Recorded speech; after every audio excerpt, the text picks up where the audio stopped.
कल प्रधानमंत्री नरेंद्र मोदी बिहार दौरे पर थे और उनका 3 जगहों पर दौरा हुआ। देखिए, काराकाट, पाटलिपुत्र और बक्सर में प्रधानमंत्री पहुंचे हुए थे और खुले मंच से उन्होंने विपक्ष को लतार लगाई है, यूँ कहें तो विपक्ष को आईना दिखाया है, अल्टीमेटम दिया है। देखिए, प्रधानमंत्री नरेंद्र मोदी कह रहे हैं कि जिसने गरीबों की जमीन ली है उसको बख्शेंगे नहीं।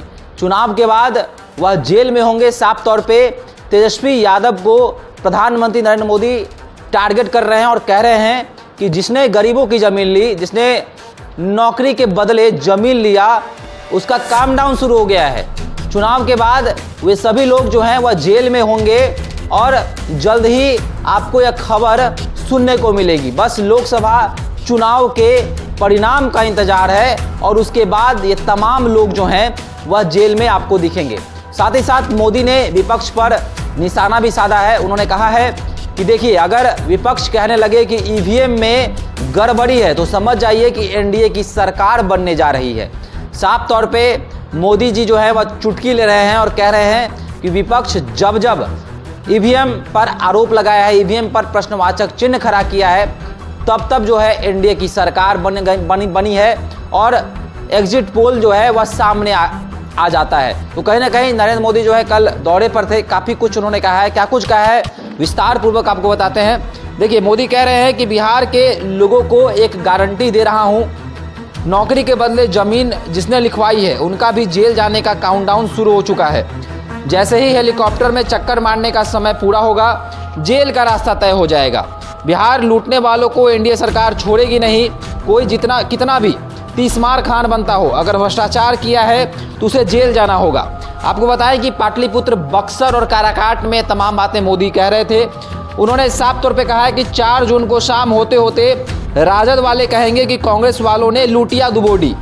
कांग्रेस का शाही परिवार पराजय का ठीकरा खड़गे जी पर फोड़कर विदेश में छुट्टियां मनाने चला जाएगा।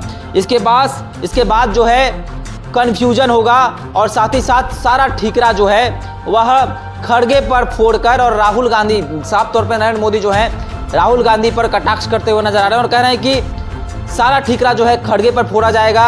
राजद वाले जो हैं कांग्रेस पर आरोप लगाएंगे कि उनके कारण यह चुनाव हार गए। तमाम तरह की चीज़ें हैं। साथ ही साथ मोदी कह रहे हैं कि कांग्रेस दलित और ओबीसी को आरक्षण मुस्लिमों को दे रही है। लुटेरों ने अपना हक लूटा है, आपको अंधेरे में रखा है। संविधान के खिलाफ काम किया जा रहा है।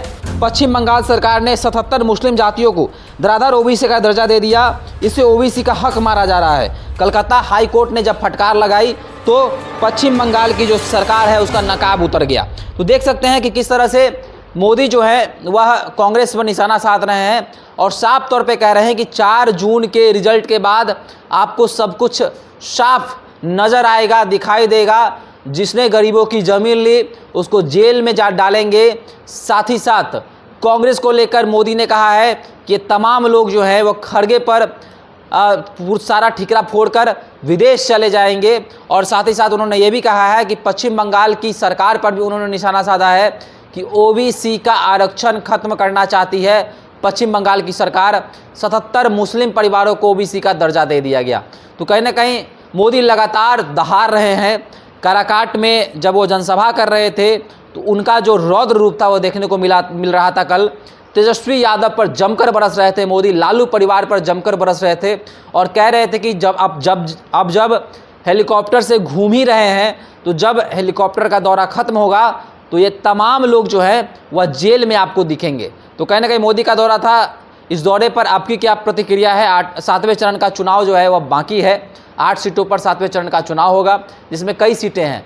पाटलिपुत्र की बात कर लें, पटना साहिब की बात कर लें, आरा की बात कर लें, बक्सर की बात कर लिया जाए, काराकाट, सासाराम जैसी सीटें जो हैं 8वें चरण के चुनाव में हैं। तो आपको क्या लगता है कि एनडीए 40 की 40 लोकसभा सीटें बिहार से जीत रही है?